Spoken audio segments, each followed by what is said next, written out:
Afternoon, everyone. I was about to say morning, but we're now 2 minutes into the afternoon. Thank you so much for joining us.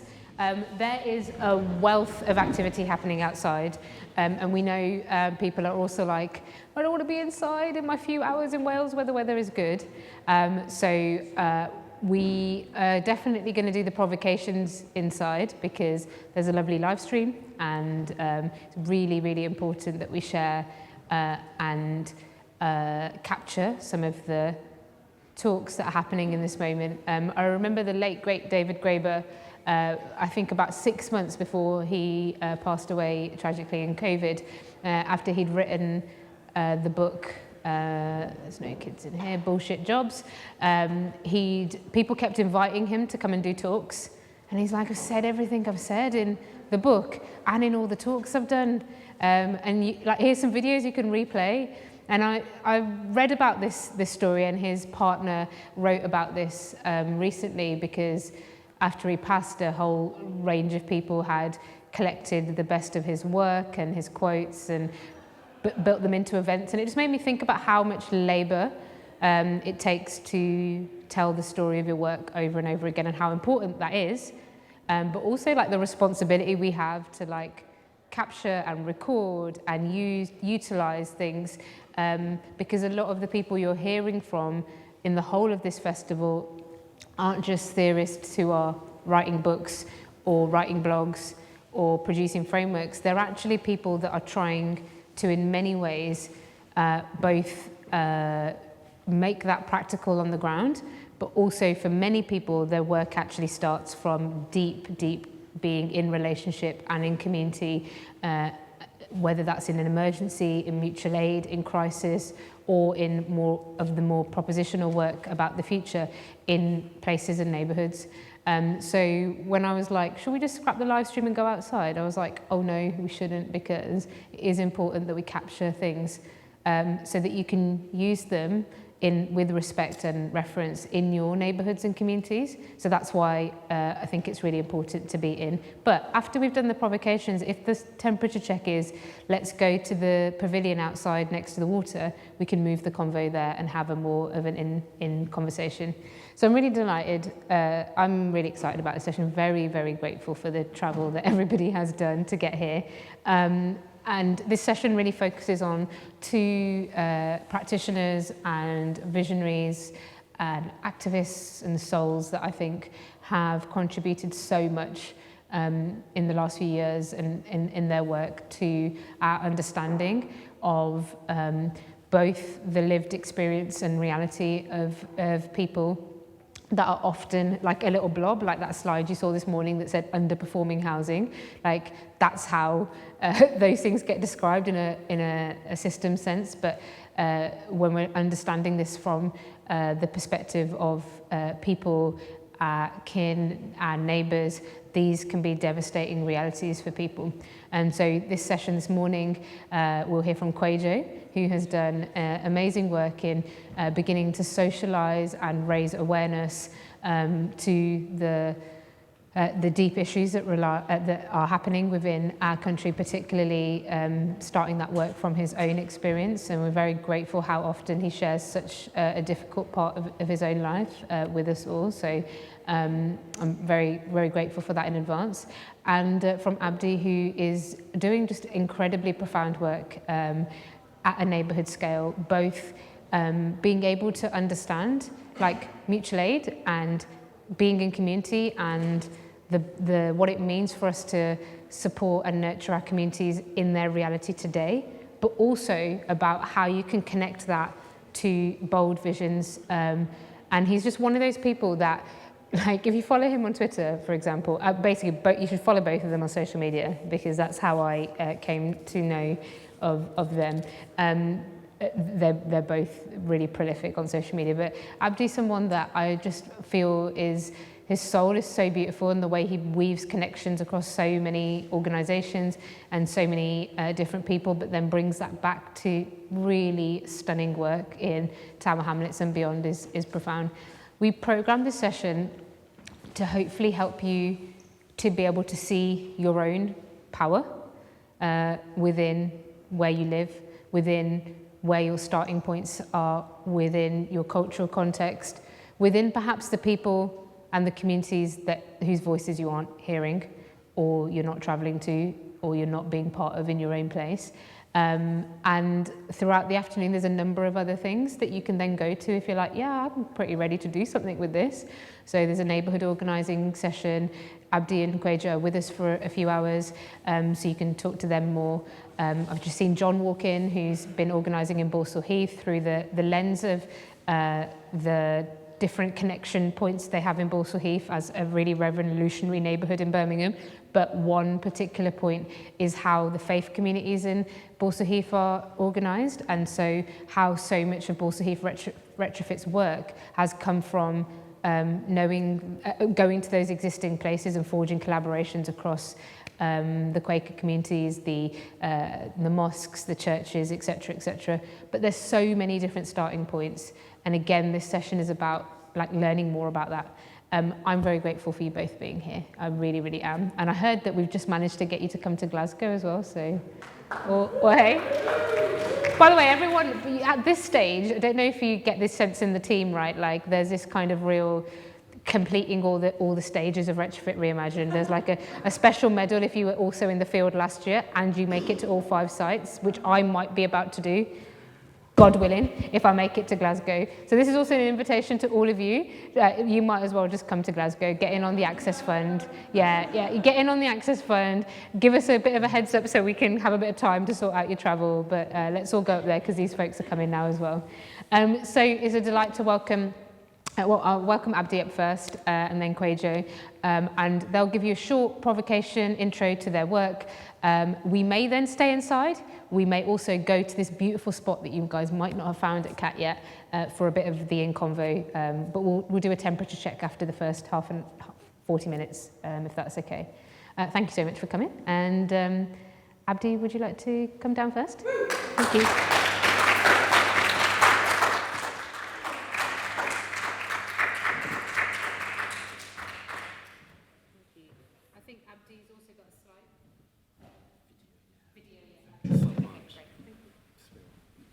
Thank you so much for that kind introduction, Imi. I really appreciate it, and the love and care that you have through all of your work, and to your amazing team and the team, your collective, who are doing so much to provide reimagined futures for us, or ideas that don't exist at the moment that are hard to fathom.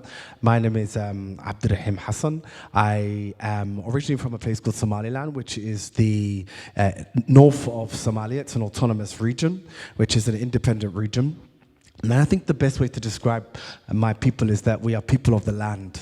We have this belief that land and buildings and structures and space have rights over us.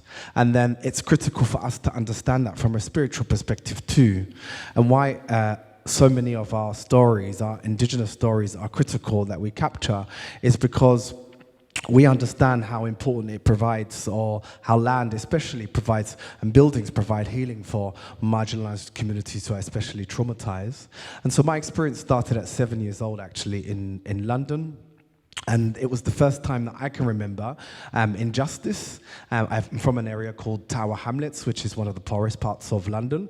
In the estate that I grew up in, just before the Blackwall Tunnel, the children who live still in that estate, where my mum lives, have 10% reduced lung capacity because of the Blackwall Tunnel. So we came up through that, and that was my first kind of connection to how toxic air and areas that are dense or concrete jungles, if not regenerative or not designed in a way that is rooted in healing or liberation, can actually kill you, literally kill you. And amongst the groups that I grew up with, the 15 boys that I can remember, are some that no longer are with us today. Their spirits exist, but not with us today, because of all sorts of complex reasons. When you have areas that are rooted in poverty, that don't have hope or options. And the 7-year-old me remembers really poor health within the community, and that we were so far removed from understanding what healing looks like, but particularly from a land perspective. And my dad, who was a seafarer, he came to the UK in 1945, he's passed now, he would say to me, never forget the motherland. And that never clicked with me at that age. So fast forward a few years into teenagerhood, it became clear to me that, perhaps it's my autism, but it became clear to me that there were pockets of spaces, just abandoned spaces, as I'd leave mum's home and go to the rubbish chute and then go to the local shop. Just corners and edges and places that really you could do some magic with, or engineered magic. And there's an incredible Nigerian author called Chimamanda Ngozi, and she speaks on this idea of paradise land, right? And although I didn't understand what those bare places could look like, we, myself and one of my best friends, we decided to build our first, at that time, I think now you could call a community garden. So at 16 years old, we reclaimed a small piece of land near my mum's hood, and we were able to recruit other local teenagers, and we started planting. And mainly planting just to get away from the space with only one bus and one GP and the kind of like dense feeling that we were locked in. And that grew into other community ideas, including walking trips that we were able to do, but actually the walking trip was in a rubbish chute. It was where the main recycling and waste would go to. So we would jump over the gate and we would just go around and find treasures amongst that space. And all of this kind of inspired me to always never forget, firstly, where you're from, but also to regenerate hyperlocally. And so I went to LSE, I studied economics, and I left feeling really disenfranchised, actually, not really wanting to join corporate, but sadly I did. And this idea that you can really do so much for your community from a solidarity economics perspective, and how do you regenerate the hood?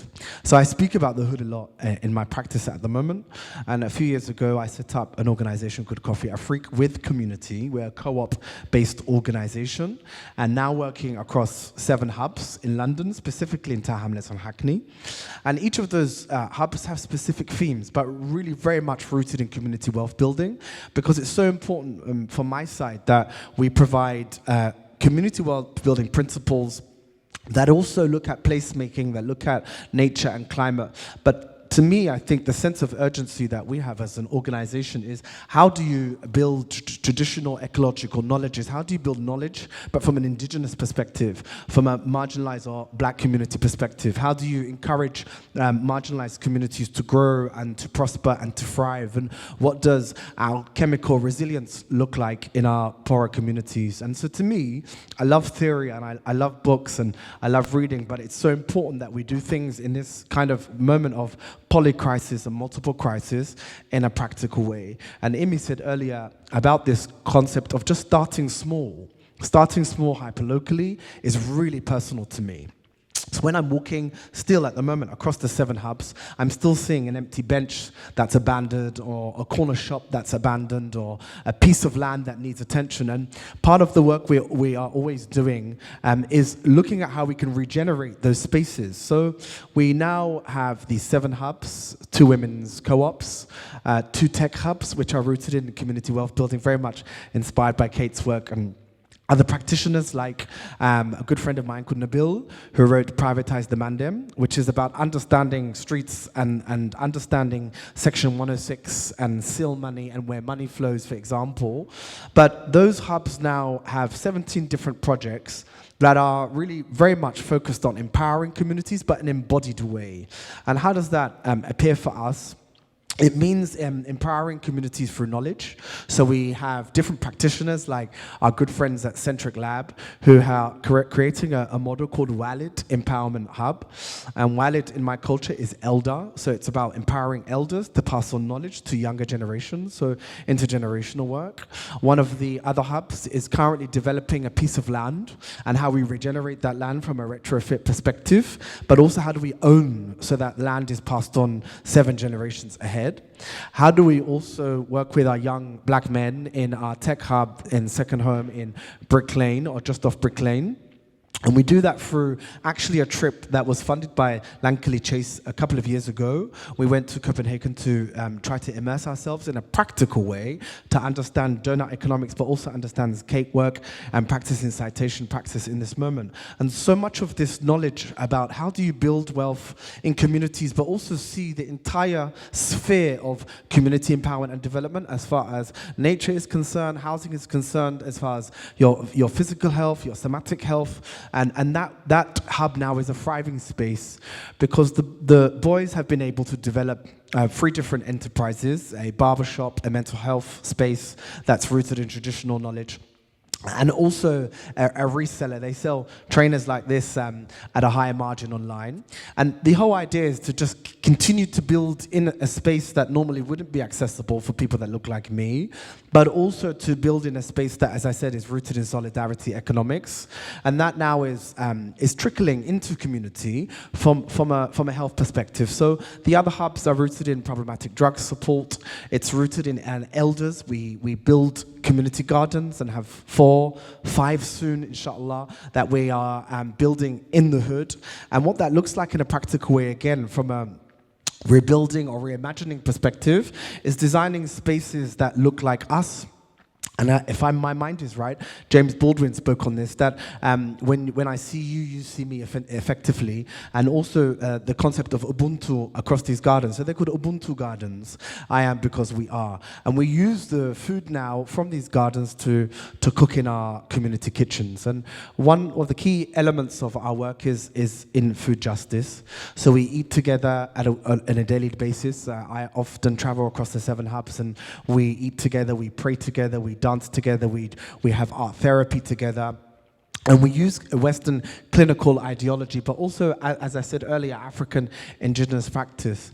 This work that Civic Square are doing is so important, in my view, and critical in this moment, because so much of the clients, the 892 people we cared for and supported last month, are in deep crisis at the moment, and multiple crises, not just in housing, but in almost every single area, for all sorts of complex reasons, but mainly because of this government.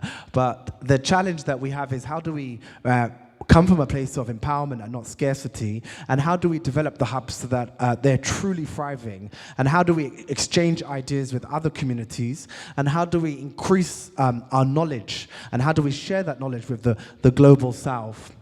And finally, one of the other key elements as part of our practice is the same young black men that I was mentioning were able to receive a micro grant recently, and they've just purchased a piece of land in Devon, which is a good piece of land in terms of value, only £6,000, but through an auction. And the next step for them is to build a space in the countryside that is rooted in healing, particularly for young black men and people who have left prisons and ex-offenders. But fundamentally for me, it is, as I started earlier, about this idea that we root ourselves back in the land. And I passionately believe that we have become more and more dysregulated because we have moved from, and also for all sorts of reasons that I won't go into in this moment, we've moved from the power and beauty of our traditional ecological knowledges and our traditional knowledge. And it is, for me, incumbent to be able to pass on as an older person now to the young people that we root ourselves back in the land, and the way the land speaks, and the way it speaks to you, and the way you build on the land, and the way that the land can nurture you, and the way it nurtures itself. And whether we use community wealth building principles or we use public health principles, to me this is about saving lives ultimately from a liberatory harm perspective. So in summary, that is the work we're doing. We're rooted in activism, have been doing this for 20 years, but it's for us now much more about how we return to the land, and that's our theme for the next year as an organization too. I think I maybe have gone over my time. I was going to show a video. So if you can press play on that video, friend.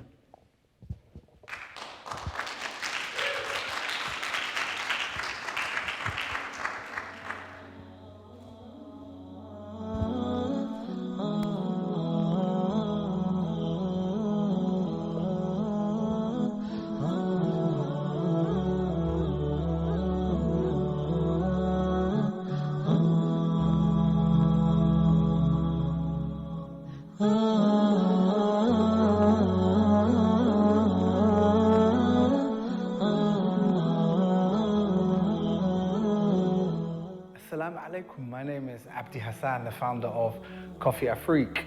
We started the organization in 2018, focused on building hubs across 5 London boroughs. Imagine you bring a group together, a group of 30 kids that all have the same goal in mind. That ultimately drives the whole group to do well. So at the end of it, the whole group will achieve A stars and A's. So I feel like that's a very, very important point, to bring people that have like-minded goals into a space and work towards their ultimate destination and goals. I was inspired by this man. I was inspired by what you did in the fire here. The others come down and meet the boys and like hear what we're doing. So that's why I came. So it's really good to hear about what you have been up to. Those hubs are centered on indigenous wisdom and practice, honoring people, meeting them where they are, using co-op models that are about regeneration and less about extraction. Our work is focused on deep healing and liberation. Our young black men, as an example, in Tower Hamlets, and the hub itself is very much focused on showing them that love is possible in a space that also encourages business enterprise. Our women in Hackney run a hub that is focused on a co-op model, and that co-op model is centered on rooted advocacy, good food, a community garden, and also just joyful fun.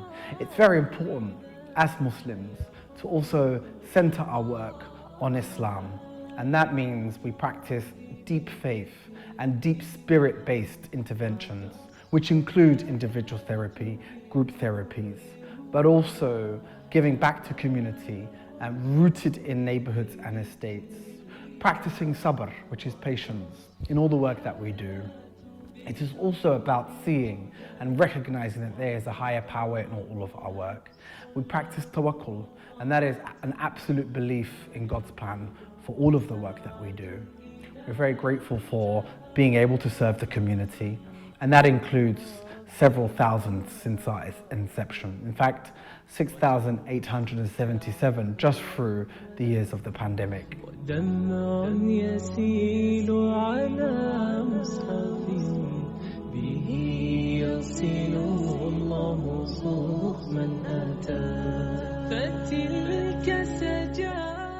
Assalamu alaikum, my name is Mukhtar. I'm one of the co-founders here at Coffee Afrique. As someone with lived experience, I'm extremely passionate about tackling the long-standing issues that impact our societies on a regular basis.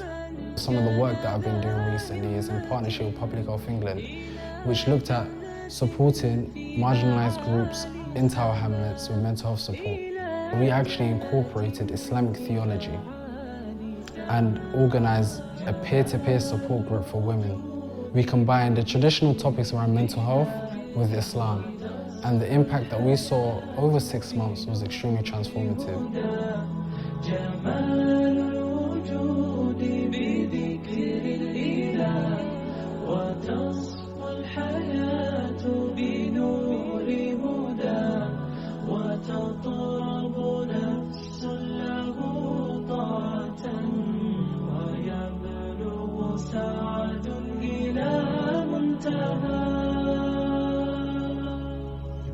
Spacekan waxa ay keenay waxaan u shaqeeyaa community-ga, cuntadan kariyaa, shaah, wax kasta ay u baahan yihiin, coffee-ga ayaan sameeyaa.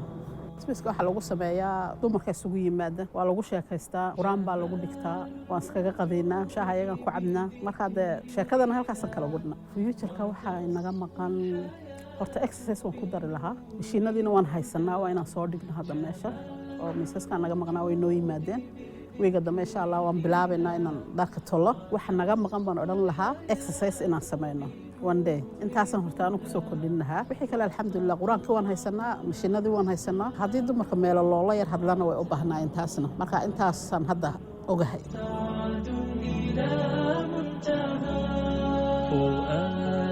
شغوف إلى ربه أحب رضاه أحب لقاه يظل يجيء إلى ربوة قرار ويسمو وذا مرتضى فلا لهو يثنيه I do this work mainly because growing up, I've seen a lot of my friends, Smiley particularly, that have indulged in substance that obviously didn't get that sort of help to at least go to this place and obviously seek some sort of help. A helping hand would be great. Someone to at least show some sort of walks of life and give you sort of a helping hand. So where do people go when they take their substances? Local stakeholders, such as 24-hour casinos or 24-hour shops, asking them where's the hidden spots where particular people that probably might be indulged in substance misuse may go to. And hopefully just low-key, just go there and just at least see what's happening. What makes me happy, to be honest, is someone that's actually gone through the rehabilitation processes and actually changed and to become what they wanted to become.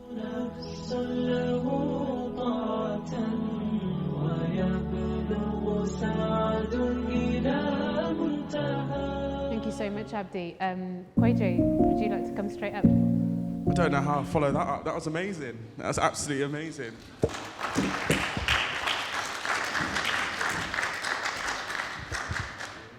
It's great to be back with Retrofit Reimagined, and thank you to Civic Square for inviting me back again for a third time. Third time? Yes, it is a third time. These conversations are so important, and I feel like with every event that I've come to, I've learned new things, and just why it is so important for us to be having these conversations. We have to be reimagining what our future's got to be like, what it has to be like, the change that we need to make now, because what we can't be ignorant to is the sort of impending crisis that we're seeing and we can expect to happen, whether that be climate change, the housing crisis, NHS, you name it.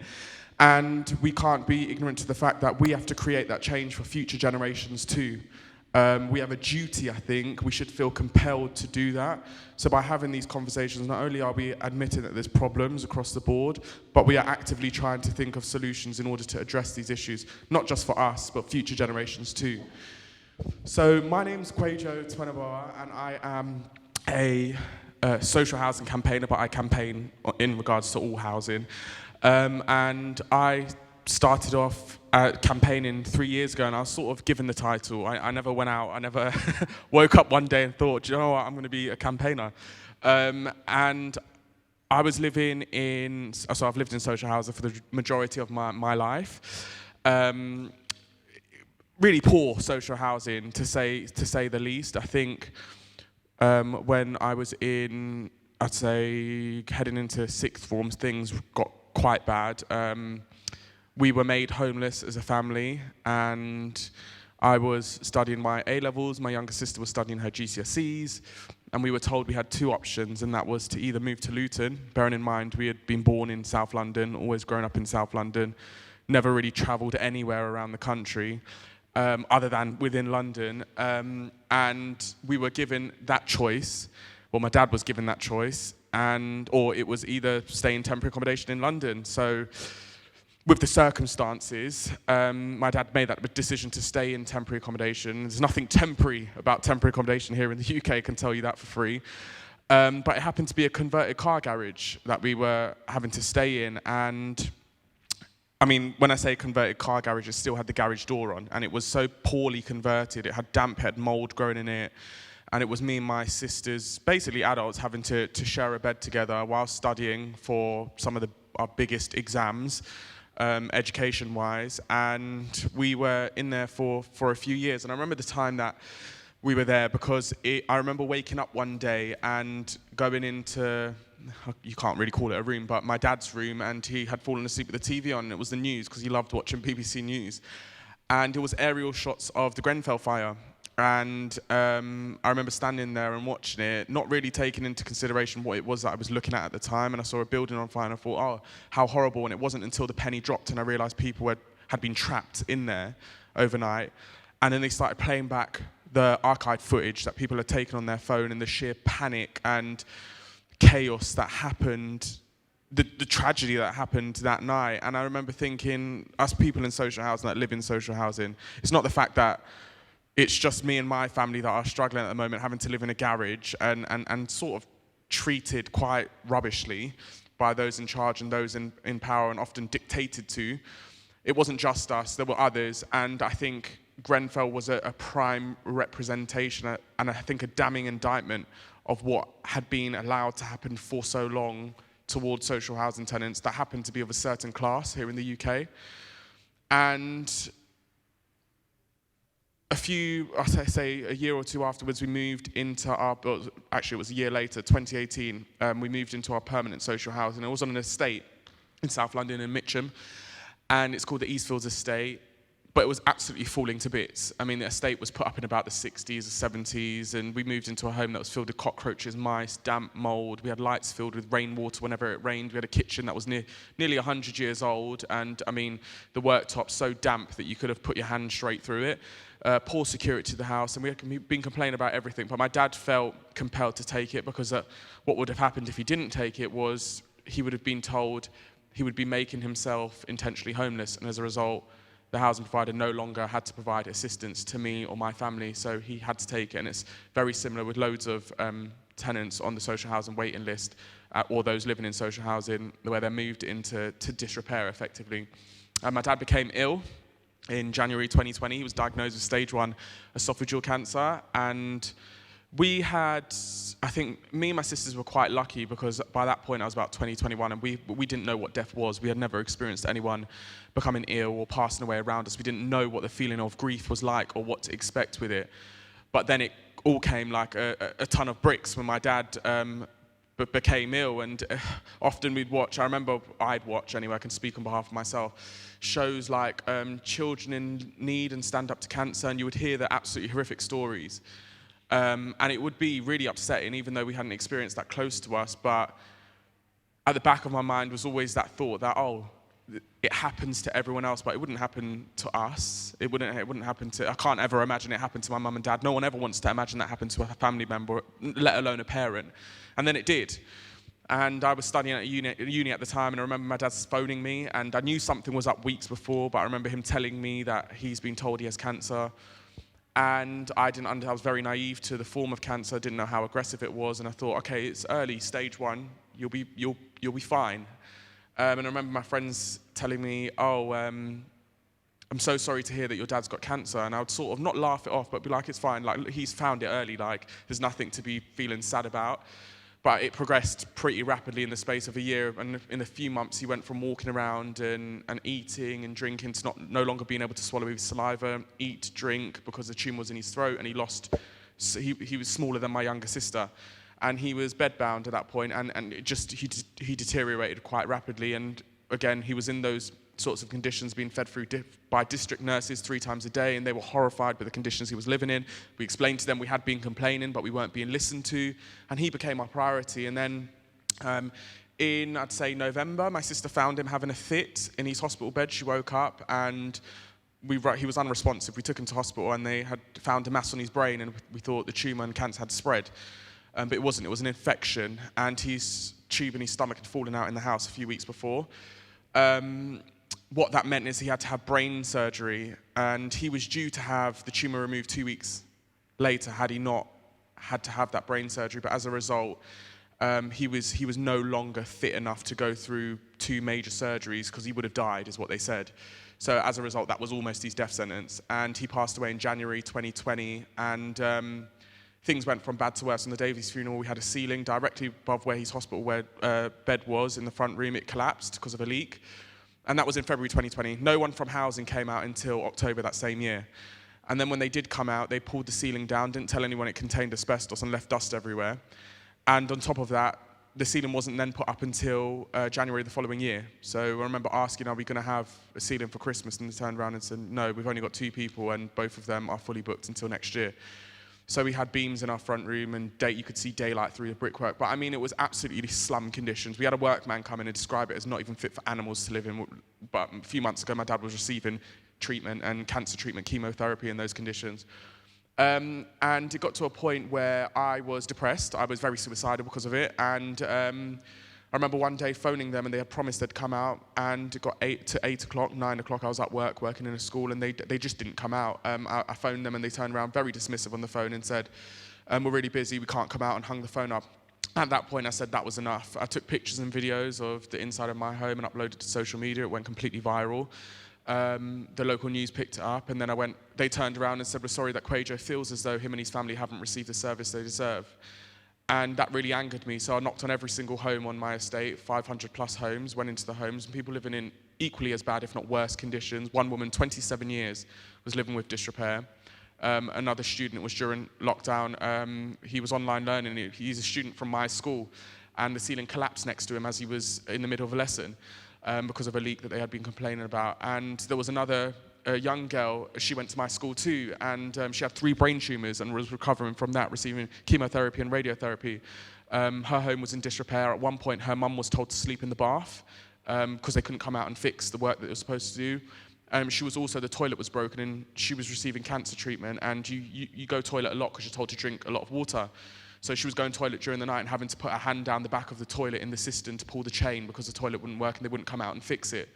And that's how dire the situation was. And anyway, ITV came down and done an undercover 2-week investigation, and I know Abdi knows Sarah, and I'm still very much best friends with her. We stayed friends ever since.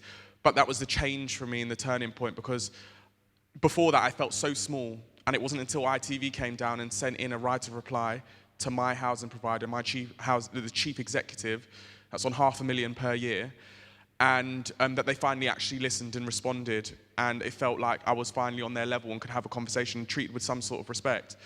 Anyway, they were disgraced nationally into carrying out works. They had to spend around £20 million in my area alone, but I knew things were much worse around the country. I couldn't just pull up the ladder up behind me. It couldn't have just been my estate falling to bits, and it wasn't. It was my whole borough. And then I learned it was the whole country, and I spent the last few years traveling the country, going into people's homes, filming, uploading it to social media, going on to the likes of Good Morning Britain, ITV News, BBC News, taking these stories on there in order to disgrace these social housing providers that aren't doing their job and failing their tenants. And what angered me most was we're 6.5 years on since Grenfell, and that should have been the learning curve.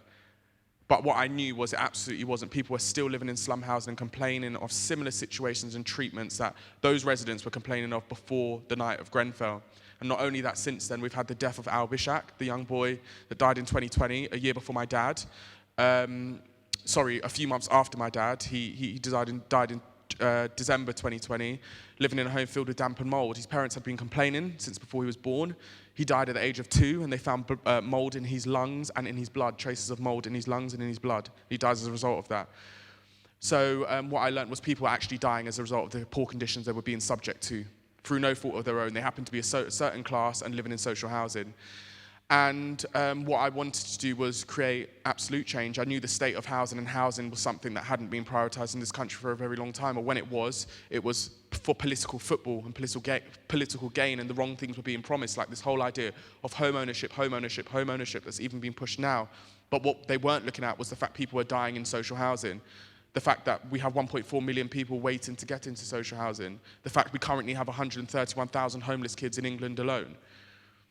The fact that we have some of the highest rents we've ever had on record in the private rental sector. The fact that every 8 minutes, a family is handed a Section 21 no-fault eviction across England, rendering them homeless.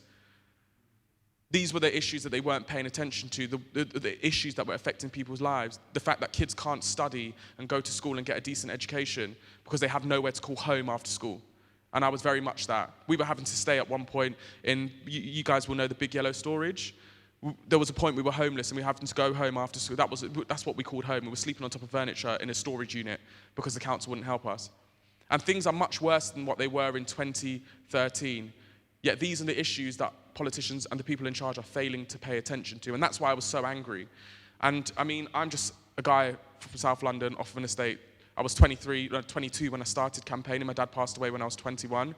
But I was very, very determined, and the reason that I found myself here now and being able to sit in rooms with politicians, those in charge of housing for the whole country, isn't because I have a degree in housing or I have any sort of education within housing, but it was because I cared fundamentally and because I had lived experience. And I think that speaks way more than any sort of degree or theoretical learning that you could do based on these subjects. Is having lived experience, and as a result, tragically having to suffer. And I wanted to make sure other families weren't having to go through what me and my family had to go through. If I could help one family, and a young child especially, not have to go through that through their education, not have to have their childhood robbed of them, because of the conditions that they're having to live in, the stress that parents are put under, the fact that people have to give up university and their jobs because they become so stressed at their living conditions and their mental health falls apart. The fact that kids can't get a decent level of education who are already from disadvantaged backgrounds as it is because they are living in social housing. These are the real life impacts that the roof over your head and having a decent and safe roof over your head has over the rest of your life and the future of your kids too. But there was a failure of consensus and understanding by those in charge, and that was because they simply didn't understand what that was like. They didn't have the lived experience. And that's why I come here today. That's why I go around the country and I engage in these conversations, because housing, if you suggest talking about housing, a lot of people will think it's a boring subject, but it's not when you realise it impacts people's lives and people are dying as a result of not having access to decent housing. The fact that we've got record levels of rough sleepers, record levels of hidden homeless individuals, but there's no acknowledgement of that. We're the 6th richest economy in the world. Yet we struggle to be able to provide a roof over the heads of some of the most vulnerable people in the country. We see housing as more of an asset or an accumulation of wealth than the necessity that it is. We don't see it as important as the need for food and water, when Maslow's hierarchy of needs states that basic shelter is something we all require to function as a human being. And it's because we've become lost in that way. And we look at countries like Vienna, for example, who've expanded their social housing and doing quite well. They do have their flaws, of course. So you look at Germany and their private rented sector, and people are happy to privately rent out there. Yet in this country, it seems to be a bit of a free-for-all between the haves and the have-nots. And if you're a have-not, you're being dictated to by the people that have money and have influence and own all of these homes. I'll give you one statistic, actually, a fact that I learned pretty recently. You guys will know of the Right to Buy scheme. And I'm a social housing campaigner, but I also campaign against the Right to Buy scheme because I think it's absolutely flawed, and we've lost 2 million homes over the last few decades since the Right to Buy scheme began. And we can't talk about fixing social housing we can't talk about fixing social housing, but in the same sentence talk about continuing the Right to Buy scheme and hemorrhaging off the little stock of social homes that we have. Yes, 2 million working class individuals or 2 million working class families had the opportunity to buy their own home. But at what cost? We now have 1.4 million working class individuals who are currently waiting to get into social housing. We've got 131,000 homeless kids in England alone. We've got a private rented sector that's completely on its knees and putting more pressure onto social housing that we simply don't have. We've got thousands of people showing up to local authority councils, declaring themselves homeless on a weekly basis, that's being put in hotels if they're lucky, but they're moved every 28 days as a result because there simply isn't enough space for them. This is all the suffering that it has caused.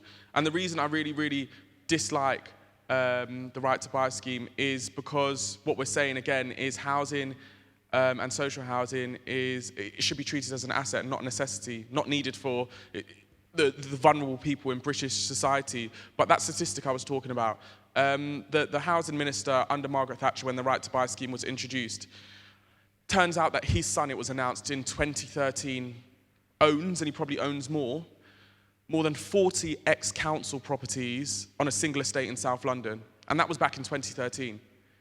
There's some estates in London where one individual owns 95 plus ex-council properties on estates. That shouldn't happen.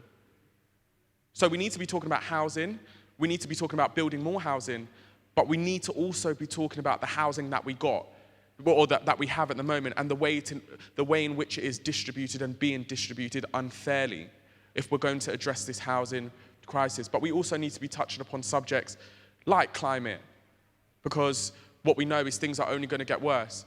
My inbox is filled up with residents complaining time and time again on a daily basis about the conditions they're having to live in. What shocked me was last year, during some of the hottest days, I think the hottest days on record actually this country has seen, 40 degrees, I was receiving messages no longer about leaks and cockroaches and mice and those sorts of things, but from residents living in high-rises that were absolutely boiling in their homes because of how hot it was on these days, and they were really struggling with their kids. It meant that individuals were having to purchase fans and mini air conditioning units to send out to some of these families. We couldn't send it to all of them, but to some of them to try and help. And we talk about climate change, and yes, we need to insulate homes, but also what we need to be focusing on too is what happens during extreme weather in the summertime, and homes are 40 degrees plus, people are struggling in their homes. How are we going to help them? This consensus that we need to knock up as many homes as possible to meet government targets is a mistake that governments have made for generations. And what they've done is, by trying to meet these targets, they've sacrificed quality and need for those that are living in the homes. Yes, we need more homes, but we need more quality, safe homes. We need homes that are practical for people to live in. The fact that in the 60s and 70s we were building tower blocks, and now we have council staff, housing association staff, telling people living in high-rises, you can't dry your clothes indoors because you're causing your damp and mold, but also you can't dry it on your balcony because it's an eyesore for your neighbours.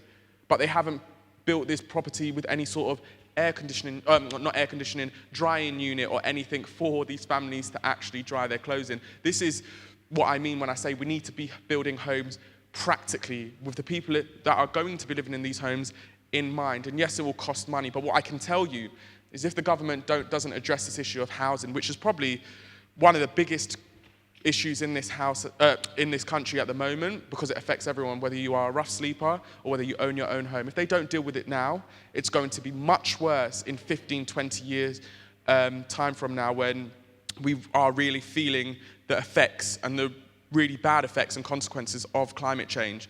Or when our social housing waiting list grows. It's predicted by 2030 we'll have 1.5 million people on the social housing waiting list. Or the amount of hotels that we're going to have to use as temporary accommodation, or the fact that we're going to have more and more rough sleepers. Those are going to be the real consequences as a result of that. I mean, last year I think the government spent £17 billion on housing benefit. Imagine if we had enough homes, affordable homes for people to live in. Imagine where that 17 billion could have been invested in. And they think that this is a moral issue. If they don't want to deal with morals, we can talk about economics too and financial implications on them too. If they think £17 billion is bad now, if we continue with the private rented sector, people are unable to afford private rents, and therefore having to be put into social housing, but there's no social housing, so they're pushed back into the private rented sector, and local councils are having to foot the bill for housing benefit. It's going to be a lot worse in a few years to come.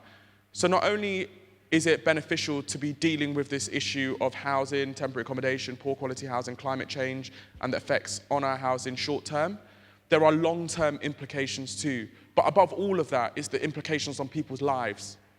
And that's the point I want to make. We deal with housing as units. We deal with and people as commodities rather than seeing them as human beings. And we can talk about theory and economics and whatnot, but fundamentally that is what matters. If people are dying in their homes, especially 6.5 years after Grenfell, there is a serious problem.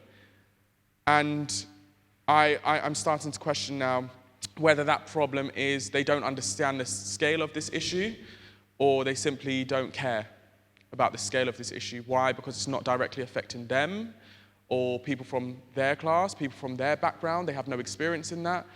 And I mean, that comes down to representation in Westminster. I mean, we talk about it. We talk about diversity and representation like the tick box exercise that it is, and I absolutely hate it. Because we go down the list of characteristics when it comes to diversity in Westminster, but nowhere do you see class. There is no class diversity in there. How can we truly be representative of a nation and a country if we are missing out a large proportion of British society, and those are working class individuals with very different issues and struggles to everyone else in society? We can't be truly representative, and we can't address the issues in the right way if we don't have everyone from different backgrounds sat at the table and giving their input. And that's the problem. That's the problem with politicians at the moment, and I think government and policies over the last few years. Not only have we been thinking short term, but we have not been including those that are going to be affected by those policies around the table too when we're having these conversations. Some of these policies aren't hard to fix. Some of these policies aren't going to cost a lot of money. You get the right people around the table that have been affected and have lived experience. They will tell you how to fix it in the right way. But until they realize that, we're going to find ourselves continuing these conversations and a continuation of suffering and a continuation of struggle. I'll be here 30 years from now campaigning on the same issues. I really hope I won't be. But this is why these conversations are so important, and why we need to keep having it. And it's so important to hear from different people like Abdi, having different lived experience to really understand the breadth of problems we're seeing as a result of the same sort of issues. I was up in Tower Hamlets not long ago with you, and we were speaking to people that are having similar issues to what I campaign on, and housing issues and struggles within council housing. But also we saw recently with the local rubbish, was it the rubbish strikes? The local rubbish strikes, and the way people were angry and infuriated. People have become tired, sick and tired is the only way you can really describe it. And they need change, they want change, but the right change. They don't want to be promised the wrong things. So what I know I'm going to be doing is continuing to campaign on this issue come the next general election and beyond, and trying to push this agenda within housing of the real issues that matter and have constantly been neglected by consecutive governments. And that is the way in which people's lives ultimately are at stake, at the heart of this crisis that they really need to deal with. Not promising this false idea off of the back of a global pandemic and a cost of living crisis that we will be the government to make sure you can own your own home. For a lot of people and young people, it's impossible. We now have people in their 40s having to live at home because of how unaffordable things have become. You cannot just dangle a golden carrot in front of us and expect us to believe it now. People see what is happening. So what I'm going to be doing is pushing this issue of social housing, the need for more quality social housing and rented accommodation, reforming the rented accommodation sector, but also addressing climate change and the impact on people's homes. We cannot just be building homes for the sake of it and just knocking up units and shoving people in just to meet targets and say we're reducing homelessness. We have to build homes that can last, because if we don't, if we think we've got a housing crisis now, in 20 years' time, we're going to be talking about a housing crisis within homes that were built in the last 20 years and these new builds that are falling apart because they're so poor quality after a few years. I've seen it. After Grenfell, we absolutely should expect more. It's, I think, if not just for the people of Grenfell, but the future generation and future children too, who are going to have to be subject to whatever decisions are being made now. So we have to be making sure the right decisions are, and that's why conversations like this is so important. I don't know how much time I've taken up, but I think, I didn't even set my timer. I will leave it there though. I'll leave it there. Thank you.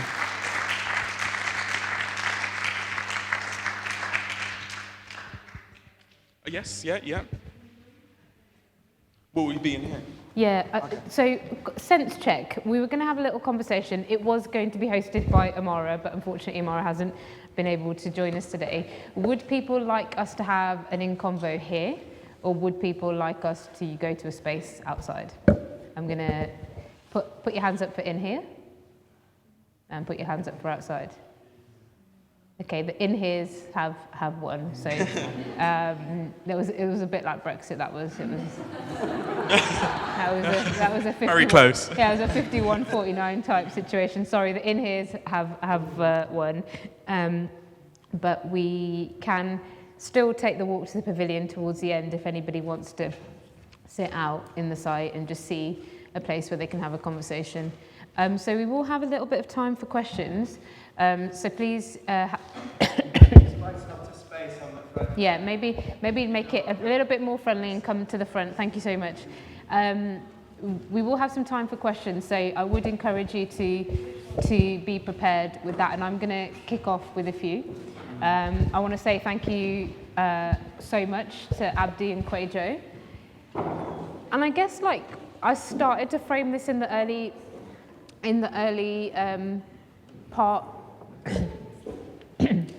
in the early part of the talk, where I guess one of the reasons why we'll talk a lot about why I'm so deeply grateful for your work, and I'm sure for all of you, you will see for yourselves why the work that Abdi and Kwajo and many of their peers are doing is so critical.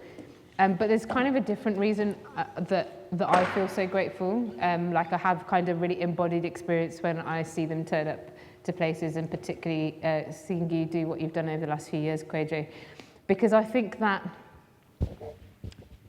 there's something really deeply problematic about people who have been so, people who are the products of colonisation, who are in the UK because of the UK's behaviour over the last 400 years, particularly, then having to relive their stories and their trauma so often. I'm always really careful with our team when we're inviting Kwajo particularly, because I'm like, there's certain places where I feel so sick to my stomach that this is what has to happen. And so like, in order to replay that trauma and replay that story, in some places where it can be seen as entertainment, like, come on, you go speak truth to power. You've rolled in, I'm sure you know when it happens, right? Where you're like, go on, like give him what is, and how troublesome that is. And so I want to invite everyone to really think about the questions they have, but I also really want you to think about some of the questions I'm going to ask as well, is like what you're going to do with what you've heard. Like, I think it's really important. The load and labour on the work that you both do is really significant and really unjust and really not fair and really critical, and we're really grateful as well. So I really invite everyone to like tap into what on earth you are going to do with what you've heard today, because that really matters.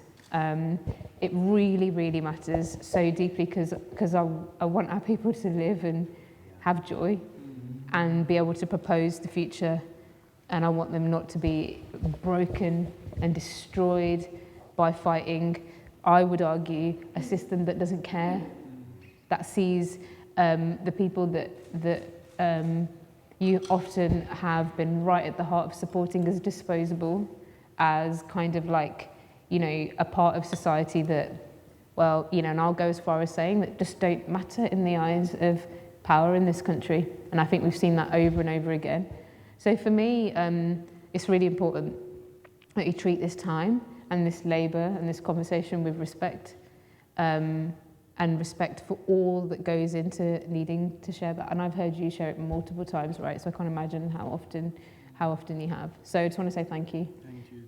Because you're beautiful souls as well, and I want you to also tell stories of the hope and the joy and the future, but also we know how critical it is for you to keep talking about and keep campaigning for and keep sharing some of the worst of that. But there is no doubt, don't ever think how well people present themselves, don't ever think that this doesn't have a deep, deep toll. And the book, Our Body Keeps Score. So I want you to really like think about your active solidarities. I really want you to think about what that looks like out of this session. And I want you to think about what you're going to do with recordings. I want you to think about what you've done with hearing it. I don't want you to go, oh, you know, Kwajo, let's try and get him to our next event now, because that was really great. I really need us to like be active in our solidarities. So yeah, that's my invitation. And again, thank you to both. So yeah, we'll move from like the difficult stuff to the more hopeful stuff, which I think you both span really, really well, and we'll have some space for questions. We'll take them in one round, and then we'll have a convo. So yeah, I just shared very much about how much replaying and living within so many different traumas has played a part in your work, and how you are so exposed to that in the everyday, in the work that you do. Abdi, I wanted to start with you, and I just would love, you talked a lot about healing, spirituality, therapy, returning to the relationship of land. Can you tell us a bit more about that space that bridges people's lived experiences that are really, really challenging and troubling and difficult, and how you've been working to build this kind of journey of healing, of care, what that looks like, and how you move people into the space of hope and possibility, and how you hold those two worlds together. Thank you for that, Amy. That was really beautiful, because you are right. So much of the challenges, we are sharing our story, right? And then you go home and you feel somatically, and I love The Body Keeps the Score too, when I read it many years ago, this idea that we just share is extractive, and then we don't like just sit on the sofa, and we carry that every day. And thank you for that, sharing your story in that way as well, Kwajo. That really touched me deeply, because my father too also died of cancer, pancreatic cancer, and when he was dying, the ceiling collapsed on us too. It's a very common story. And this particular landlord, whose name I won't mention in this moment, has a really bad reputation nationally.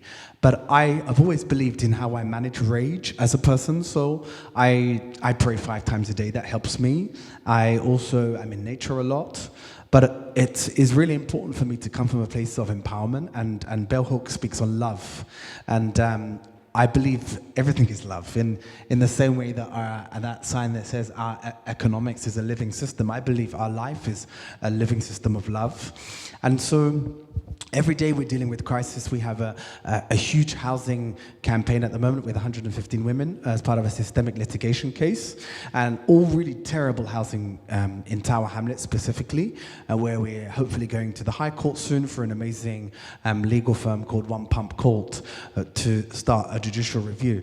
But one of the key things for us was to identify the crisis, identify some of the gaps around the healing that's needed. So we decided to build a group of the women, a space where we can eat together, where we can pray together, where we can congregate, where we can plant and particularly use the tomatoes and other food in the community garden to cook.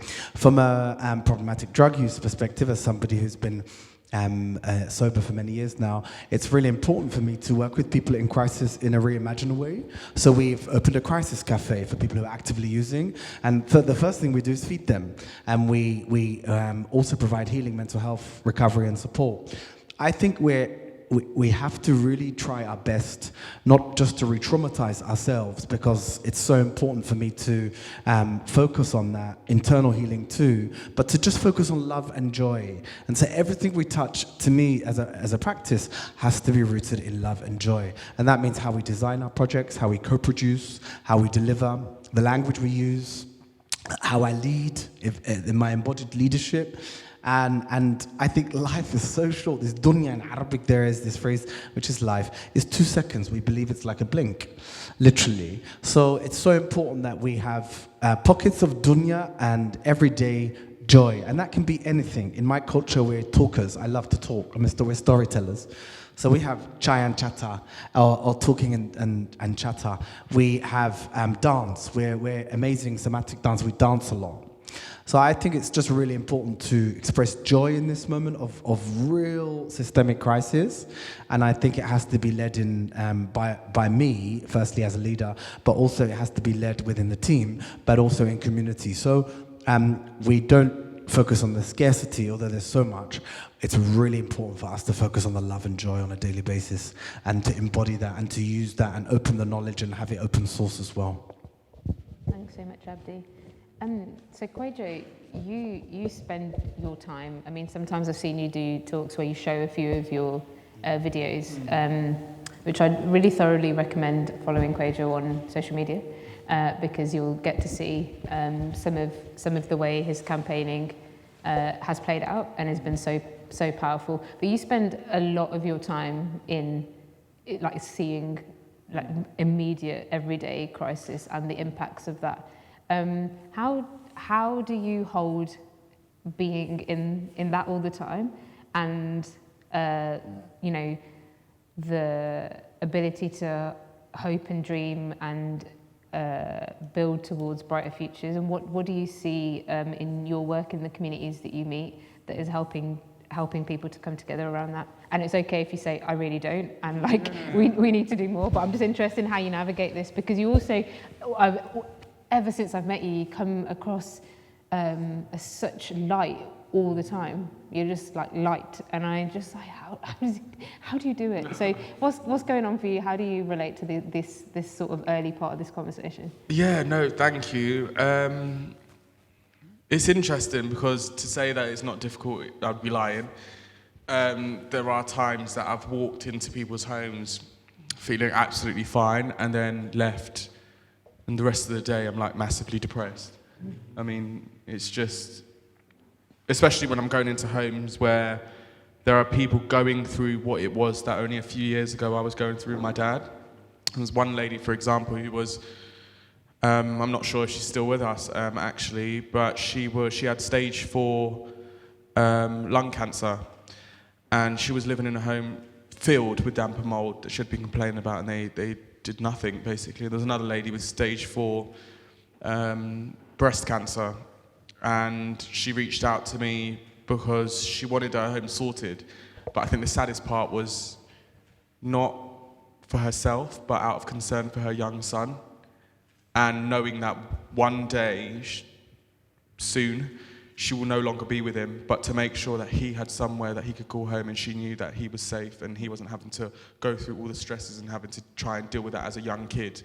And she wanted to make sure that was the last thing she'd done for him. And that, for me, I was very upset after that, I think. Going to people's homes where there was a disabled lady who was having to sleep on her sofa, and she lost people in Grenfell, and her bedroom ceiling collapsed. She had constant leaks. She was suffering with severe PTSD from Grenfell, and she wasn't getting the help. And it was her niece that reached out to me on social media and said, I'm really worried about this person and that they're going to take their own life. And I received messages like that, and I went, and we're still very much friends now, and the situation has been sorted. It took a while, and it took ITV getting involved, ITV News, but there's loads of situations like that are very traumatic and very similar to my own story. And that's the sad part about it, is it's not just me and my story, it's hundreds, thousands of people up and down the country going through similar. But for me, I know that in terms of mental health, and that's the question I often get asked, is how do you look after your mental health and whatnot? I don't have the answer to that, to be fair. I know what I felt and how I felt after my dad passed away and going through all of that. And I mean, the fact that I considered no longer being here, I think speaks very loudly of how bad things were. And I'm convinced now that no matter what happens, mentally I can cope, because I know what it's like to feel like at my very worst, and some days are hard.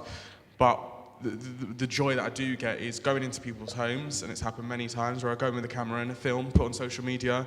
They could have been complaining for 10 years, 15 years, ignored. They're moved out within 24 hours and moved somewhere else. Or a young child, seeing a young child being taken out, moved into a new home, and they're so grateful. And it's not, I don't ever want thanks for it.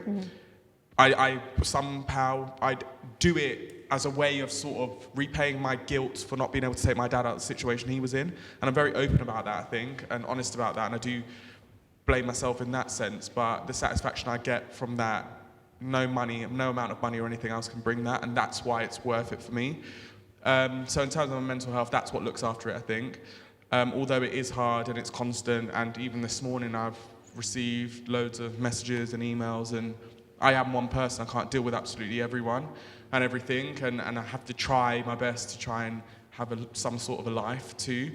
But I mean, when you're receiving messages at 12 o'clock at night, or 1 o'clock in the morning, or you're having to stop everything that you had planned for your day because someone's had a massive leak and they need your help, or people are really just being taken advantage of, it is hard. And when you get loads of those come through, sometimes it's overwhelming. I remember one day 30 families reached out to me on a single day, and I thought, it's impossible.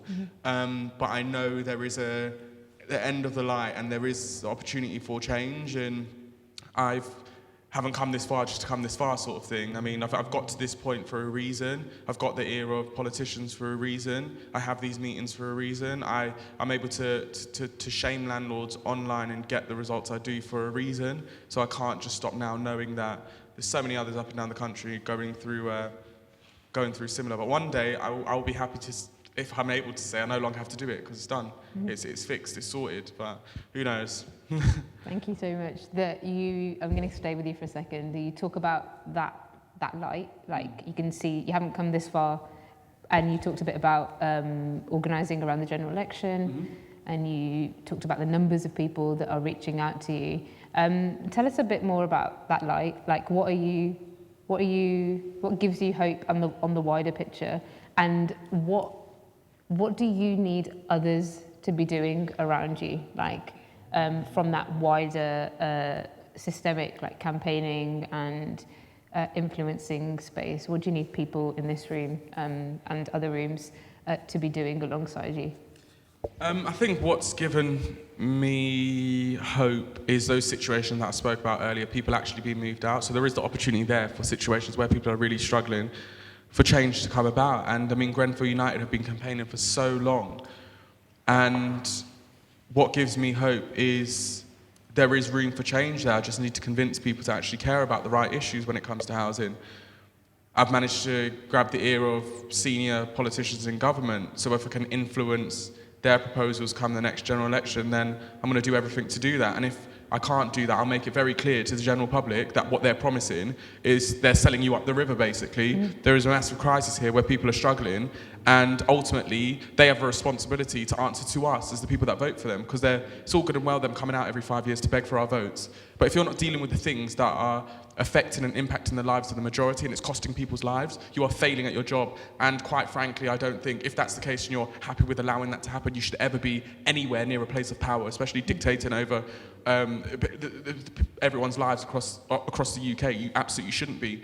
So I think that's what gives me hope, is I know politicians want to be in number 10, but I also know that to get there, they are going to have to convince us as the people that they're willing to fix the right issues. And if they're not willing to fix the right issues when it comes to housing, and they want to sell everyone up the river with the whole idea of home ownership, when we've got a rental sector on its absolute knees, and people's lives being taken in social housing because of the conditions they're living in, then I'm going to do everything in my power to make it clear that, and make sure everyone understands that they're not doing what's right by us as the people. They're not dealing with the existential issues that have existed for generations.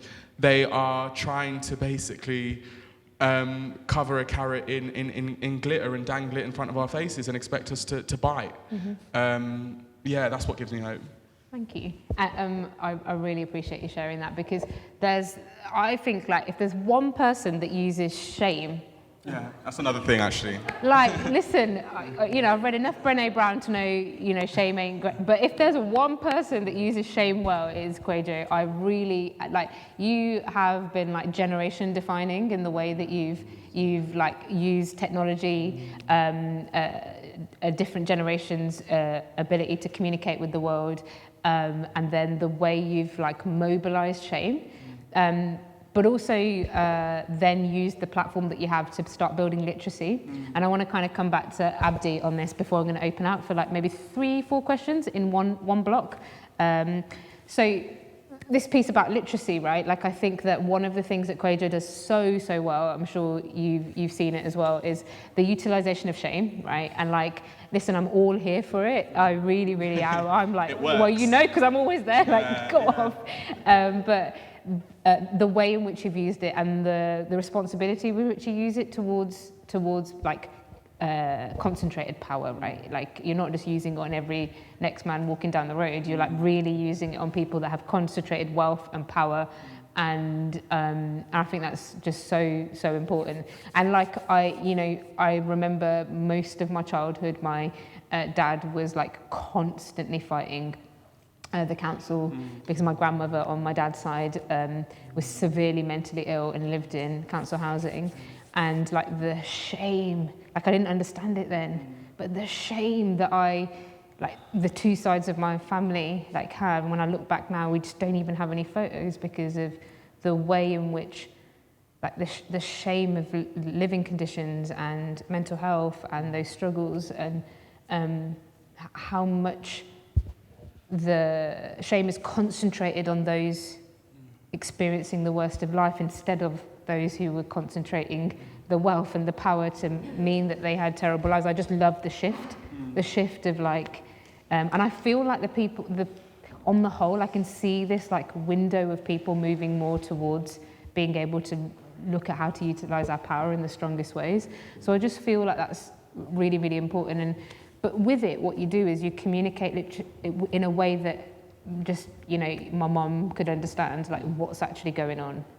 And this is linked to something I wanted to talk to you about, Abdi, was that I think there's a real movement across many of our organisations, the people we work alongside. I know we have many connected peers of the work to translate and make literate so much. One example is the Worker-Centric Lab. I know that kind of joins us up a little bit, and the really important work they've done of bringing to the surface what's happening, giving access to many people like us, knowledge, tools, data, research, that in turn we can translate into experiences that give our communities agency and literacy to start to learn.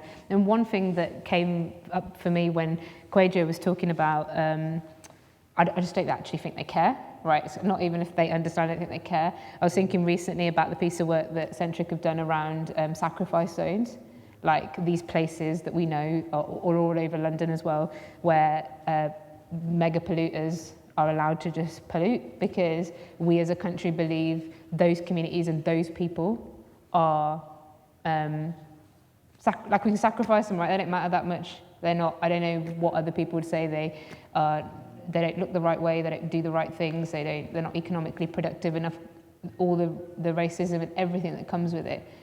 And I feel like really hopeful about the beginnings of how our communities, one, are coming together, and two, are starting to share knowledge, data, research, work, and then in turn starting to build spaces where our communities really feel like they can talk about economics, or they can talk about air quality or housing, and it feels really powerful.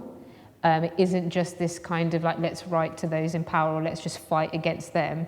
There's something starting to happen where some of that power, agency, like the shift is happening.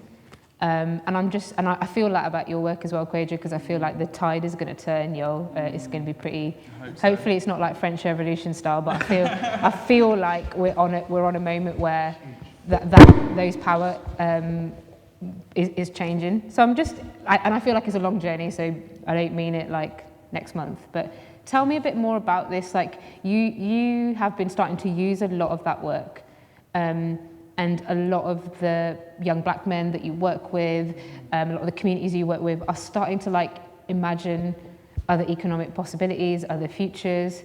Like, tell me about this piece. You've been in it for 20 years. What are you feeling about this time? What do you feel about the work that's happening and the potential that's starting to bubble amongst so many of us? So firstly, I agree. I think, yes, Kwajo, you started this whole generation of flogging and dragging leaders on social media. But done in a way that, you mentioned Brené Brown earlier, and with this idea of having a strong back but a warm front, You do it in a way that is rooted in love. That's how I see it. Yes, it's strong, right? But it's the shame, and that's what 100% these leaders, political leaders with ego, to have their names associated to damage in that way is powerful. And to me, I think you're right. I think there is some kind of like hood revolution or revolution that's happening. Like I advocate it a lot, as I said earlier, around this idea of whether it's black futurism or hood futurism. Just how do we see ourselves as marginalized communities in the hood in the next 7 years, 7 generations, 20 generations, when I'm long gone. And one of the things that I'm really fascinated by is, and have been for many years, is what you're doing and your team and the team are doing at Civic Square, right? And why I mentioned Kate earlier as well around donut economics. It's just these ideas that are so deeply rooted in transformation, that takes time, that is messy, that holds a lot of tensions. But how do you transfer that? And I feel this urgency. How do you transfer all of this knowledge, traditional knowledge, too, in a way that's practical? And one of the ideas that we've developed with the young black men is this building that is rooted in hood futurism. And what they did just literally yesterday, as I was watching the video, is they went to chapter 3, Donut Economics, and they read the book first, 8 of the boys at the office, and they said, this is not landing. We don't quite understand all of what it means for us. So then the team that we work with, an amazing team, said, why don't you read it, but then transfer some of that knowledge in rap? So they started rapping, right? And using economic terminology in a way that is rooted in, I don't know, like Nipsey Hussle did in Los Angeles, in the way that he built the hood. And I watched the video of the last rap, and yesterday I actually cried. Because I know this young man, Ibrahim, and how he started versus where he is today, and the participatory money we've now gifted him at £1,000 to launch his particular, at a pilot level, and all the other boys too. And then I look at what we're doing with Centric Labs, with the aunties at the Women's Co-op in Hackney, and how to use indigenous healing practice, but using land. And I saw Araceli, who's just beautiful, like we know, and speaking about holding your breath and breathing. And I just watched the room, and there was 25 aunties all across the table. So Norman Lamb was there from SLAM, chairman. Just a group of people that, because we love inviting different people to share our knowledge and ideas. And I watched as the session ended an hour later, and how the aunties were breathing, but when they were praying. And the difference. And the difference when they were walking out the building. And then later in the night, through our women's club lead, Warda, she said, Abdi, you won't believe, I was spending 2 hours with one of the aunties, and she was talking about how she felt something she had never felt before in her gut. And I think for me, it's these ideas about how you transfer all these incredible ideas, but in a practical way. And just finally, for a campaigning perspective, when I met the current housing collective we're supporting, 25 of the key women, and their stories, which was so traumatizing, right, and still are a year ago. And to see those same women now engaging with organizations in Bristol about how to community organize, how to use your rage and anger, how to storm buildings and do direct action, how to carry out systemic litigation. So I think what's beautiful is really goes back to being really mindful of citation, is what Amara is doing, my group, what you guys are doing at Civic Square, what's happening with Fazana Healing Justice, what you're doing, Kwajo. All of these ideas are so critical, and I really do believe it, without sounding just too far gone, that it's possible. And I also believe there is a revolution, because we are, and you said earlier, we're sick and tired of being sick and tired. So I think we're at this point where new ideas must be born, and that rage, strong back, warm front is very important at the moment. Thank you so much, Abdi. And for those of you on the live stream, but in the room as well, Amara was supposed to be having this conversation with you, so a lot of love to Amara if she's watching, but also to the work that the Maya group and Obelos is doing, and so much of the work that Amara has been at the forefront of is really, we're talking about really unpacking some of these ideas, especially around land and spatial justice, into everyday experiences, into rap, I know she speaks so deeply and fondly of the work of Nipsey Hussle and so many others. So please look up their work. And to Araceli Camargo and Josh Artis from Centric Lab, they've actually got talks from this season's Retrofit Reimagined and last year's, especially Araceli's talk on the home as the start of healing from last year, really powerful, and Healing Justice London as well. For any of you who are in London, they are doing their Rehearsing Freedom season, that they've just been doing a lot of really hard work to reorientate and create spaces of safety and healing for particularly Arab Muslims and Palestinian peoples. And so there's some really deep and rich intersectional on the ground and theoretically and rooted, as well as future focused work that I would just really recommend. And yeah, like you, I'm literally always over the moon that we are coming together in ways that feels just so powerful and across so many disciplines. But we're really holding strong in being no, we're going to find the spaces between. I'm really grateful, I think Sarah was talking about it earlier, I'm really grateful for people like Sarah Edmonds, John, Kate, others, the way that we are trying to work across us all with deep respect and solidarity, and trying to bring the best of our skills and our knowledges to that. I feel incredibly hopeful. So thank you both for this little bit. I'm gonna open up to, if there are a couple of questions, I'll take them all in one go, and then we'll answer them in one go and wrap up as well. We'll go here, and then to John, and to Ricky.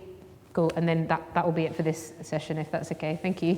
Taz? You raised the question about the sale of council housing.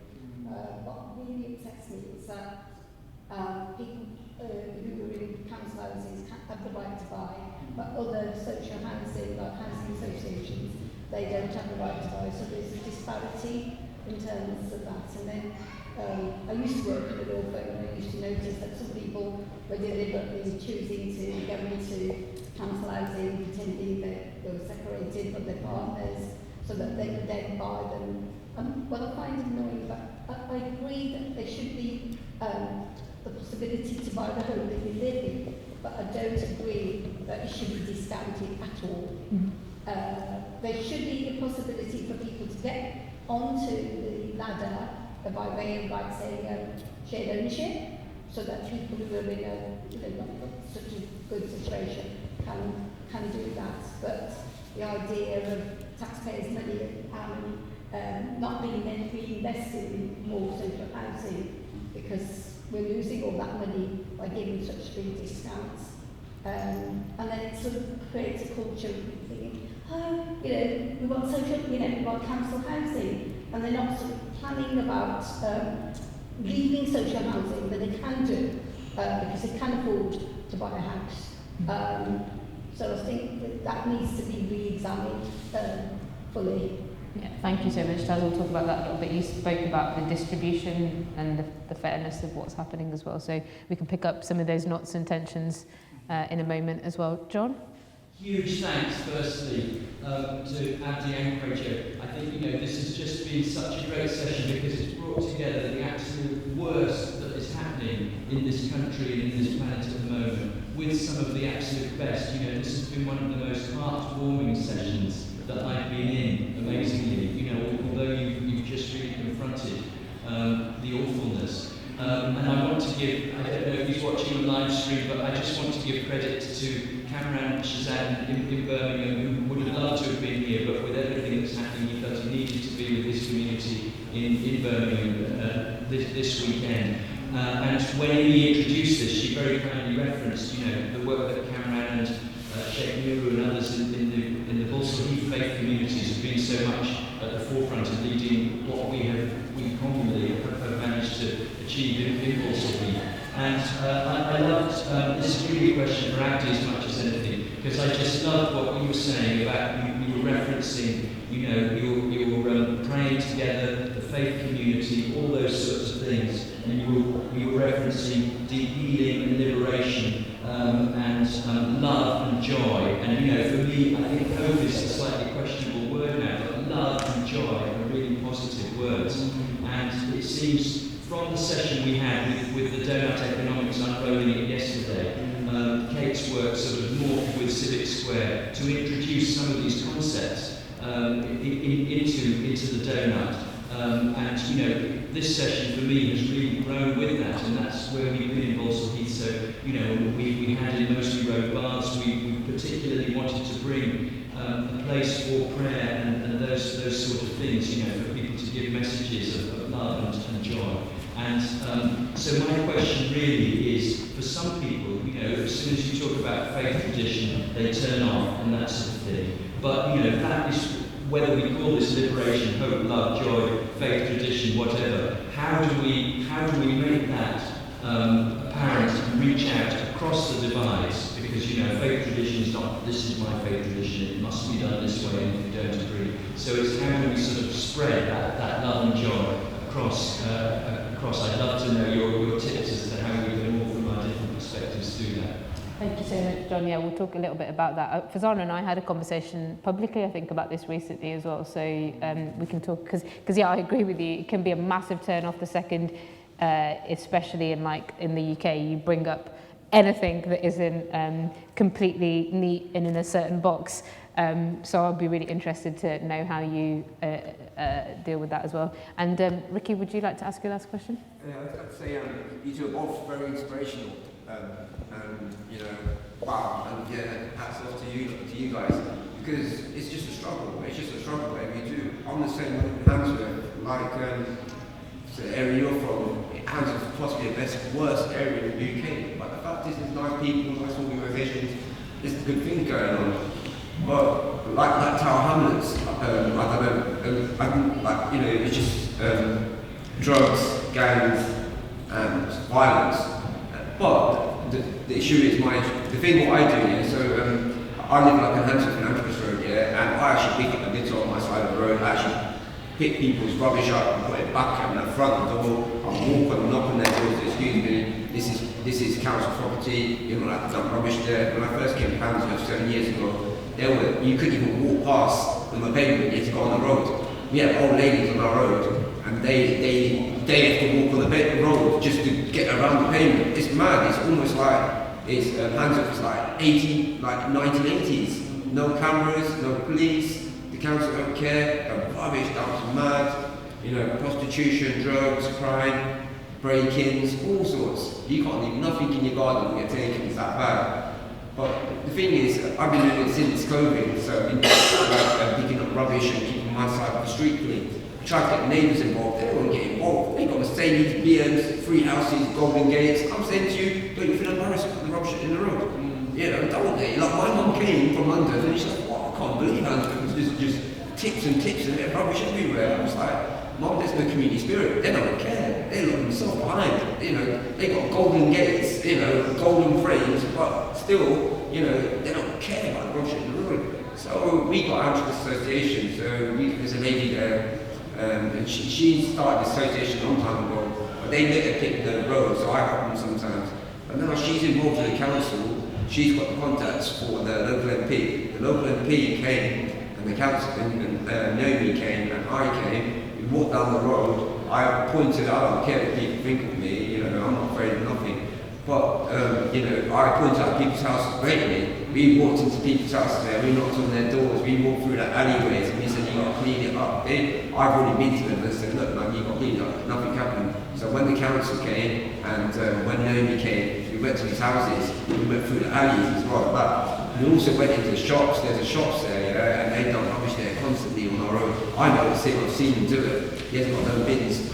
So, and so he's been doing it for years. It's almost like the community and the people living there have given up. And you find that a lot, man. And it's like, you have other things like, you know, like what you do, I play football as well. So, you know, we've got such diverse people there, like, you know, black, Somalian, African, some refugees, some people got no, their mums, you can see them, they can't, they love football, but they're skinny, probably haven't eaten. And I go there nourishment and drinks, and I buy a box of water, and I feel bad when I drink that, and I always offer, you know, to these people. But the fact is, everyone wants a safe space, everyone wants someone to get together. We're just people, we're just a community living in the same area. Don't matter where you're from, it's like, you know, get together. So I've been playing football for like 6 years there, so I'm not the eldest there, so I've been saying things to these guys, like, we're all one, no racism, no this, no that, no this, no that, and it's working, man. It didn't work straight away, but it worked. There's a guy,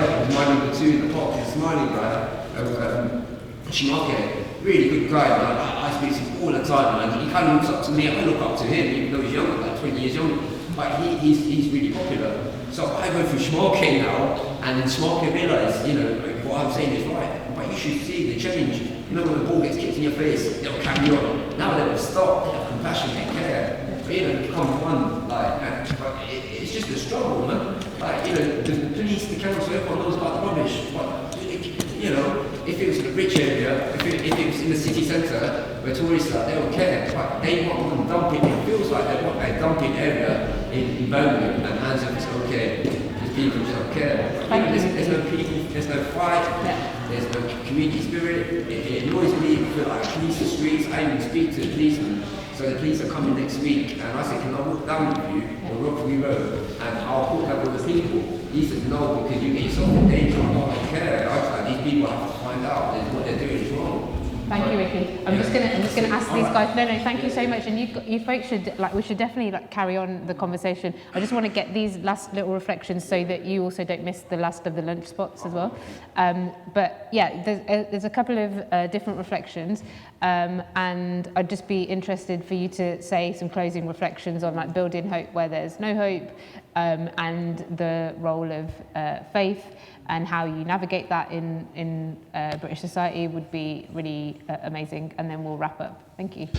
Yeah, I just really, before I forget, touch upon the point of council housing, but also, I can't remember the term, it's not home ownership, it's when you part own, part, a shared ownership. Yeah. The threshold for many individuals, I mean, the deposits and whatnot that you have to put down is completely unaffordable. I think that's the problem with shared ownership, along with a lot of other issues. In regards to social housing and council housing, I completely agree that they should get rid of the right to buy scheme. That's not me saying that like working class individuals and families shouldn't own their own home. Absolutely. but there are alternatives to the right to buy scheme. I think we should look at public housing and social housing like we do with the NHS and the hospital beds. If we wouldn't sell off the NHS and we wouldn't sell off hospital beds, we shouldn't be selling off public housing too. And if you get to a position where you're in social housing, right, and you can afford to put a deposit down on a property, then perhaps you don't need social housing probably as desperately as the 1.4 million people waiting to get in there. I definitely think we should get rid of or suspend the right to buy scheme and offer an alternative for working class people to get into, and this is something that I'm going to put forward, is get rid of the right to buy scheme. And while you do that, you're still offering social housing tenants discounted rent. Give them an incentive to save up a certain amount towards a deposit. Then, as local authorities or housing associations or government even provide funding to match that, to then allow them to purchase or put a deposit down on one of the genuinely affordable homes that they say they're going to buy. That way, you're not selling off the social housing that we so desperately need and need to contribute towards because of the 1.4 million people wanting to get into social housing, 131,000 homeless kids. You're still allowing them to purchase a property, but not at the expense of social housing and other working class individuals too. Now, again, I'm someone off of an estate. I'm a 25-year-old off of an estate in Mitcham, and I'm able to think of situations like that. We've seen the right to buy scheme hasn't worked for 40 years. Why are our politicians that we're paying 80k plus in taxpayers' money, why can't they think of solutions to these problems when it is so easy to sit around a table and actually think? And that's the questions that we need to be asked. And I definitely think that we should allow working class people and should encourage people, if they want to, working class individuals, to buy their own homes and give them that opportunity. They shouldn't be excluded from that. But I think not at the expense of social housing and other people so desperately reliant on public sector housing. And in terms of, I know you mentioned the right to buy scheme for housing associations. So currently, I think there's a pilot on for the right to acquire within housing association properties, but I look at that the same way I look at the right to buy. You're still selling off social housing, and that's something that needs to change. And I think in terms of culture and attitude, that is a big problem, especially like you say in communities where it was predominantly social housing, but it's changed over the last few years and decades. And estates have, and social housing has had such a bad stigma. And people, when they go in search for social housing now, they look for deprived areas. They look for poverty when trying to locate estates and social housing. And that in itself says all it needs to about the way in which we view social housing and these sorts of areas as a nation. And that ultimately needs to change. We shouldn't really be able to tell the difference between social housing and a privately rented property or a home-owned property. Why is there any difference? Why must social housing be related to poverty and deprivation? It shouldn't. Because that's what incentivizes issues like crime and gang culture and poverty and littering, like you said. But also, what I think you're doing is great. You should be calling out individuals that don't feel like there's a need just because they're from a more privileged background, perhaps, or they own their own home, or they've got gold gates and a Mercedes. We need more community. And everyone needs to take responsibility, but there is this attitude, not just from like your neighbours, but I think in general, even politicians, where they look down at it and think that's beneath them. What do you mean pick up litter on the street? That's beneath me. And that's the culture that needs to change, because if we were a nation that thought about others as equally as we think about ourselves, we wouldn't have half the problems we face now as a country. Mm-hmm. And I think ultimately that needs to change, and it's small steps like that. Thank you so much, and I really appreciate it. I'm gonna give, because people are gonna miss lunch otherwise, I'm afraid, so I'm not gonna have any comebacks. I'm gonna give Abdi the last word. I'll come over. And then you can all chat over lunch and carry on, okay? Sorry to be that guy, but I just want to make sure you have lunch. Abdi, you've got the last word. I know we're all hungry, so I'm going to be very quick. But John, I think you asked a really important question, because to me, I spoke about hope earlier, and to have citation practice, Mariama Kaba speaks about hope as a discipline. And to me, whether it's bell hooks or Mariama Kaba or other people who led the way, Audre Lorde speaks on that we don't live single issue lives, right? And I think the kind of practical way we've done it, we partner with other faith groups. So we work currently in Machynlleth with an amazing Sikh temple who do lots of voluntary work. We feed community, we go out into outreach, into estates, etc. We also work across churches, and particularly Church of England, an amazing brother who's a canon and the only, to the best of my knowledge, black queer canon and soon priest. And we look at land justice work together. We also work with other groups, the Buddhist temple in Bethnal Green, and we do co-sharing and co-learning of our different knowledges and how we can go out and heal into community. And I think just to finalize, in the sector we're all in, we know that funders say specifically you shouldn't mention mention faith or speak on religion. And I actually divest from that. We're very clear when we write and I spend a lot of time writing applications at the moment, but when we're writing bids and applications, that actually there is liberation in faith. And that is, in my faith certainly, this practice which we use amongst the team, which is an Islamic phrase called "Verily with hardship comes ease." And right now especially, that's a constant reminder for us that because things are so tough, that ease is coming. And hardship is here today, but ease is coming. So it's so important for us to focus on that, to focus on the positives, to focus on the light, to focus on the joy, to focus on the love, to focus on the connectedness of our injustice and the fight that we have, and to support each other. And the amazing work that we've heard from Kwajo, for Imi, and Bing, who I met at a collective a couple of years ago, to keep focusing on those moments that we are connected. And that's my advice, to just knock on those doors at those faith spaces and say, come inside and let's share and let's love and let's build and let's strategize, because I think that's so important right now. Thank you so much. And yeah, I fully agree with the divesting from the ability to bring many different stories to the table, because if we had hours, we can talk about the colonial roots of basically losing everything that actually connected us across many different solidarities, faiths, practices. And Fazana Khan of Healing Justice London really beautifully said a few weeks ago that whatever it is for you, connect to source, whatever that is, if that's faith, if that's a God, if that's the land, if that's water.